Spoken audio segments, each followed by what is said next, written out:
Nos hemos congregado en la casa de papá para celebrar la Eucaristía que corresponde al domingo 28 en el tiempo ordinario. Hace unos domingos comenzamos simbólicamente con Jesús la subida a la ciudad santa de Jerusalén. Eso depende de qué evangelio estemos leyendo. Por lo tanto, Marcos va a hacer el énfasis en el discipulado, en la educación, en la formación del discípulo y en la importancia del discípulo para el reino de los cielos. Y como es formación, la liturgia completa va en esa misma línea. Fíjate en la primera lectura del libro de la sabiduría, en el capítulo 7, versos 7 al 11. Supliqué y se me concedió la prudencia. Invoqué y vino a mí el espíritu de sabiduría. Lo preferí a cetros y tronos, y en su comparación tuve en nada las riquezas. Hay dos puntos fundamentales. Lo que la liturgia de la palabra de Dios hoy quiere en lo general es que entendamos que la sabiduría y el seguimiento de Cristo son el quehacer de aquel hombre, de aquella mujer que pretenda salvarse y con la misma ayudar a otros a salvarse. Cuando uno va leyendo este libro completo, rápido se da cuenta que aunque no habla del Mesías, la descripción real es mesiánica, la persona de Jesús salta a la vista. Este libro se escribe básicamente unos 200 años antes de la persona de Jesús. Y el pueblo elegido está muy influenciado ya por el mundo griego, por aquellos grandes pensadores. Y ahora la razón entraba a ser parte de la vida del cristiano, que se había abandonado sin más a una doctrina, que había creído ciegamente en la palabra viva de Dios, y comenzaban unos cuestionamientos, ya no se tragaba entero. Había una influencia importante y buena, en cierta manera, sana, que ayudó realmente a fortalecer todas las ideas cristianas. Fue atacada, pero ayudó a que en cierta manera se fortaleciera el ideal del cristianismo, y no el ideal, la persona del Cristo de la gloria, que en fin de cuentas es lo más importante. Y cuando dice que la preferí a cetros y tronos, y en su comparación tuve en nada las riquezas, no desprecia las riquezas. De hecho, yo creo que no existe ni un solo texto bíblico que rechace o desprecie las riquezas. Sí, en el Antiguo Testamento, larga vida, salud y riqueza eran la mayor bendición que Dios podía hacerle a un hombre y a su familia. Y la mayor parte de los personajes bíblicos históricos importantes disfrutaron de esas tres cosas. No va contra las riquezas. De hecho, si son bendición, podríamos hasta tender a ellas y a buscarlas. Y en cuanto las alcancemos, colocarlas en su justa perspectiva. Y las riquezas al hombre de buen corazón le son dadas para el bien de la comunidad, para la ayuda de los más necesitados, para que no tenga ningún tipo de apego con lo que posee, a fin de que todo lo que posee pueda ser usado siempre por el bien de las almas. Entonces es una lectura que nos hace reflexionar en qué tenemos, cuánto tenemos y para qué utilizamos todas las cosas que poseemos. Y ojalá que tengamos mucho y que aspiremos a más. Y luego tengamos un corazón sacerdotal semejante al del Cristo de la gloria, capaz de entregar todo lo que se tiene y aún la propia vida si fuese necesario. Porque aquel a quien le pertenece el mundo entero, por ende el más rico entre los ricos, se donó, se hizo cadáver al ara de la cruz, para que con su sangre derramada las almas pudiesen salvarse. Que aspiremos solo a los bienes del cielo, Tengamos al mundo como paja y vacío. No estacionemos nuestro corazón ni lo dejemos parado ante ningún apego de las cosas materiales. Y tengamos un anhelo solo por las cosas del cielo. Entonces canta el salmista: sácianos de tu misericordia, Señor, y toda nuestra vida será alegría y júbilo. Si estamos llenos del amor de Dios y de la misericordia de Dios, si adquirimos riquezas en este mundo y las ponemos al servicio de Dios y de los hermanos, nuestra vida tiene que ser alegría y júbilo, porque vamos en camino correcto de salvación. Y la meta final y el sacrificio de Cristo en la cruz, el sacrificio cruento con derramamiento de sangre de Cristo en la cruz, no va a quedar impune, o sea, no quedará sin recompensa. Y otra vez, la recompensa será la salvación de nuestras almas. Fíjate en la segunda lectura que la iglesia nos regala hoy, que la arrancó de la carta a los Hebreos, en el capítulo 4, versos 12 al 13. No es una carta realmente, no la escribió San Pablo, es más bien una homilía o un sermón, y es completamente sacerdotal, y hasta parecería que lo escribió un sacerdote de aquellos entonces. Va a definir la sabiduría otra vez, pero esta vez la más grande de todas las sabidurías, la palabra viva de Dios. Porque en fin de cuentas, ¿qué es ser sabio? ¿O qué es ser santo? Ser sabio es colocarse en el camino de la santidad, es parecerse a quien es el camino, la verdad y la vida, y caminando en Cristo Jesús y viviendo una vida como la que Él vivió, tengamos vidas abundantes en este mundo y encima podamos heredar la vida eterna. Ser un hombre sabio es ponerse al lado de Jesús, es permanecer al lado de Jesús, es parecerse al Jesús que seguimos, servimos y amamos, y accionar como Él accionaría en cualquier momento de nuestra vida que haya que tomar decisiones entre salvación y condenación, y buscar siempre la salvación. Por ende, esta segunda lectura de la carta a los Hebreos habla de la palabra de Dios, que es viva y eficaz. Si es viva, está en movimiento, siempre tiene algo que hacer, algo por lo que trabajar. Y si es eficaz, es porque todo lo que promete lo cumple. No está muerta, es vida y promete vida. Es eficaz porque lo que Dios promete se hará realidad para aquel hombre y mujer de buen corazón que viva conociendo y cumpliendo con la voluntad de Dios. Pero es tajante como espada de doble filo. Una espada de filo doble, hiere al entrar y hiere al salir. Pero es una idea bien linda que arrastramos del Antiguo Testamento, solo un símbolo. Es una espada que traspasa el corazón. Daniel es perfecto usándola, Ezequiel también, una espada que traspasa el corazón. La palabra de Dios no puede ser escuchada por el oído, no tendría sentido. Si en cuanto la escuchas con tu oído, esa misma palabra no hace un tránsito directo al corazón y te inquieta, te sobresalta, te interpela. Y si la palabra de Dios te interpela, te cuestiona, tiene que haber una respuesta de tu parte a esa palabra de Dios. Lo más hermoso es que eres libre, decimos siempre. Puedes responder: sí, te amo, Señor, tú eres mi Dios y mi Salvador, ¿a quién iré? Tú tienes palabra de vida eterna y quiero ser siempre fiel a la palabra viva de Dios. Y con eso, camino de salvación.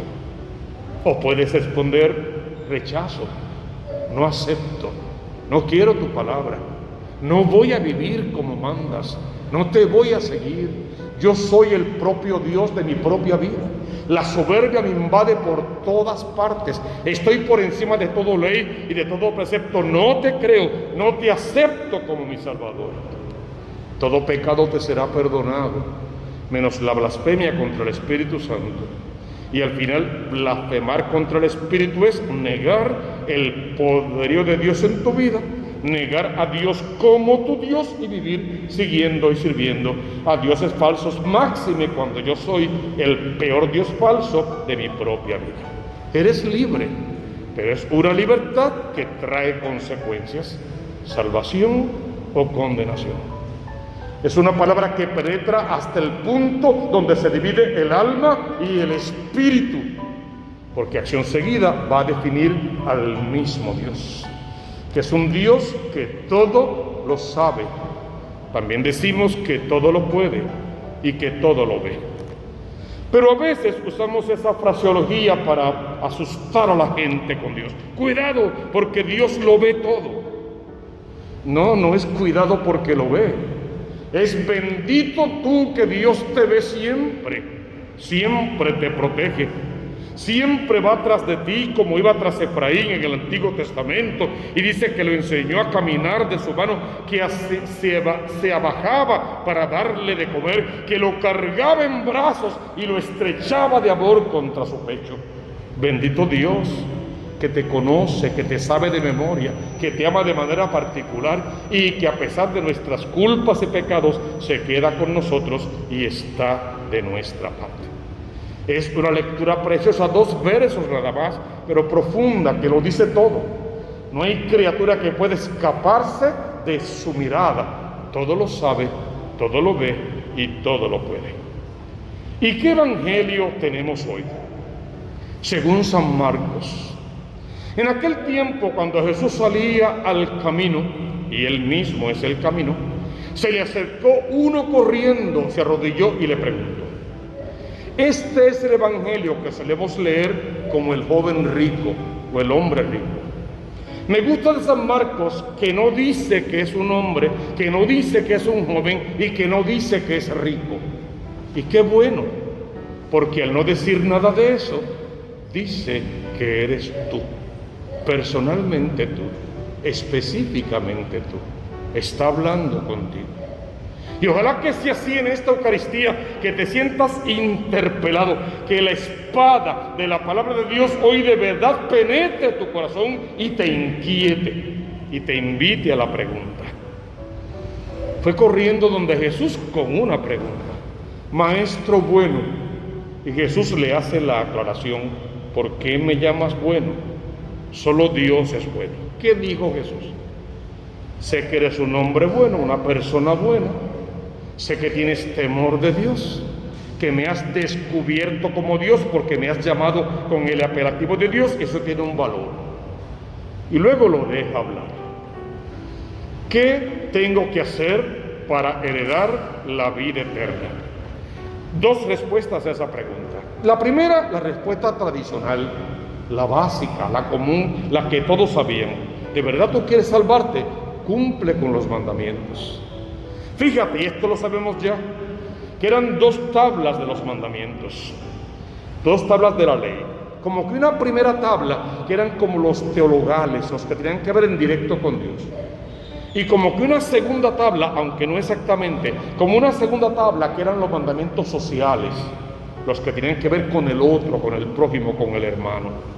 Interesantemente, Jesús les recita los mandamientos sociales, los que atañen al otro, al amor al prójimo. ¿Tú quieres salvarte? Cumple con los mandamientos. Tranquilo, eso lo he hecho desde siempre. Y uno pensaría que Jesús lo felicitaría y que bueno, ya está salvo. No, o sea, cumplir con los mandamientos es lo que tienes que hacer. ¿Recuerdan lo que repetimos siempre? Siervo inútil, solo hiciste lo que tenías que hacer. Eso está bien, es perfecto, pero no es suficiente. Ese no es el todo. Porque incluso hay mucha gente que no cree en Dios, que no van a misa nunca, que no conocen los mandamientos, pero los ponen en práctica. Se portan muy bien, son muy decentes y muy propios, conocen la ley natural y la cumplen al dedillo, y son grandes y buenas personas. Por lo tanto, cumplir con los mandamientos es lo que te toca. Falta la milla extra, falta la ofrenda, el abandono total, falta que Dios sea Dios y tú y yo podamos crecer en humildad, en mansedumbre y en paz interior. podamos con la mano poderosa de Dios, el dedo creador de Dios, arrancar toda la basura, el escombro, la porquería, la mentira, la doble vida, el resentimiento, la apariencia, toda la basura acumulada en el corazón a causa de los pecados que todos hemos cometido. Y poder pedir a Dios que venga Él a reinar en nuestra existencia. Y entonces para eso te falta una sola cosa: despréndete. No haya ataduras en tu vida, solo Dios y nada más que Dios. Vende todo lo que tienes, no es literal, es espiritual, que nada esté en tu vida por encima de Dios. Cuando hayas hecho eso, sé generoso con tu vida, dónate a los demás, trabaja por el reino de los cielos, que no seas piedra de tropiezo en el camino de nadie, que no pongas el pie para que los demás caigan, que el rencor y el odio no afloren, porque tú eres el hijo del amor y aprendiste a vivir amando como Dios ama a su iglesia. Y luego que hagas eso, que no haya ningún tipo de atadura, un total desprendimiento, que encima seas generoso contigo mismo y tu persona sea la mayor donación, entonces sígueme. Entonces te pareces a mí. Entonces sí estás hecho a mi imagen y semejanza, diría Jesús. Ahora sígueme, para que pases por el mundo como yo pasé, para que ames como yo amé, para que entregues tu vida si fuese justo y si fuese necesario. En casa pasaron unas cuantas cosas. Pedro preguntó, Jesús respondió. Pero en fin de cuentas todo tenía la misma idea. Yo te aseguro, va a decir Jesús al final, si haces lo que tienes que hacer, si vives como tienes que vivir, si regresas a la vida sacramental de la iglesia verdadera. Decimos siempre, si entras de vuelta a la casa de papá por el sacramento de la confesión y te confiesas dignamente, si haces la procesión de la Eucaristía para comerte a Cristo vivo en la Santa Comunión, te alimentas con lo sagrado, a lo sagrado te vas a parecer. Si te revistes en la confirmación con la armadura de Cristo y cumpliendo con la vida sacramental tienes una vida de oración constante, simple, llana y definitivamente, recibirás vida abundante en este mundo, todo cuanto precisas, y encima recibirás la vida eterna. Y es la grandeza del abandono total al amor de Dios. Por ende, hermano, ¿qué te queda por hacer? Orar. Trae tu familia completa, colócala sobre ese altar, tus papás vivos y difuntos, tu esposo, tu esposa, tus hermanos y hermanas, tus hijos. Siempre decimos del más grande al más pequeño, no del que te duele más al que te duele menos, del de mayores problemas, del de los más difíciles dolores de cabeza. Es el desobediente, el malcriado, el maltratante, el egoísta, el celoso, el que habla malo, te insulta, no te visita, no te quiere. Ese tráelo con amor, porque el amor que por él o por ella sientes no disminuyes ante su mala conducta, al contrario, parecería que crece. Tráelos a todos tus hijos, déjalos en el altar. Pueden ser allí lavados en la sangre preciosa del Cordero, redimidos en esta hora santa, renovados en la acción del Espíritu Santo, cambiados completamente, no por otros, sino cambiados en el interior con un nuevo corazón. Trae tu familia, pero ven tú mismo con tus heridas, con tus situaciones difíciles, con tus problemas económicos, problemas de salud, con tu carácter agridulce a veces, agresivo a veces, maltratante a veces, con tu depresión, con tu soledad, porque sí, te vas quedando solo sin darte cuenta porque tienes un carácter de 7 demonios y necesitas conversión. Pídeselo a Dios, conviérteme Dios, tócame Jesús, transfórmame. No te merezco, pero te necesito, preciso que vengas a mi vida, que acciones en mi corazón y que me hagas de nuevo. Que de verdad tu sabiduría infinita me posea completo. Que tu palabra entre en mi corazón como espada de doble filo. Y que yo me coloque en el camino de la salvación para seguirte, servirte y amarte. y al final que puedas decir a Dios una simple frase que conocemos de memoria: Señor, que quien me mire te vea. Y que hoy al llegar a casa después de la Eucaristía yo llegue a bendecir, a hablar bonito, a unificar la familia, a reconciliarme, a pedir perdón, a perdonar, a darles una oportunidad y a darme una oportunidad para comenzar de nuevo con Cristo y podamos simplemente decir: busca primero el reino de Dios con su justicia y todo lo demás vendrá por añadidura.